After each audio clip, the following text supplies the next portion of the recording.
Àwọn ọmọ ìgò ń bọ̀. Fún mu tún gbé jáde.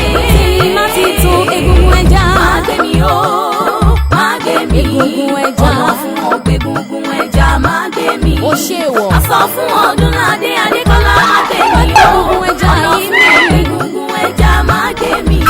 Ontori ẹ̀fọ́rí, ontori ẹ̀fọ́rí. Ọdúnládé Adékọ́lá. Egun ẹja ìpìyà má gbé mi. Ó ń hàní lọ́nà fún. Ìjẹta jẹ tẹ̀tẹ̀ a ò gbọ́dọ̀ jẹ dàkúrò bẹ́ẹ̀. Egun ẹja bá hàní lọ́nà fún ògùdó. Àti yọ òrọ̀rùn. Sinimá ti tún egun ẹja lélẹ́yìn. Àfikórí wọn máa gbàbọ̀dé ẹ̀ sàmì o. Egun ẹja. A movie written and produced by Ayọ̀mídé Dáúdù. Adébáyọ̀ Tìjàní ló tún direct yẹ. Starring Ọdúnládé Adékọ́lá. Wálé Akóredé Òkúnnù. Madam Sajẹ. Àìná Gold. Yétúndé Bákàrẹ̀. Àfíìs Ẹniọlá. Ayọ̀mídé Dáúdù. Láti Fọlárin. Fẹ́sí Ẹ̀bùsẹ̀lẹ̀. Mr Silva.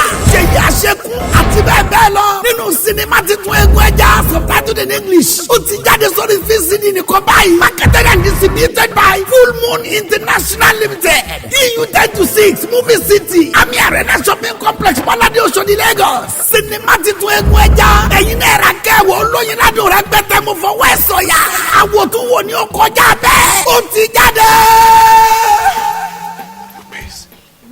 Rúrin wo lórin yìí?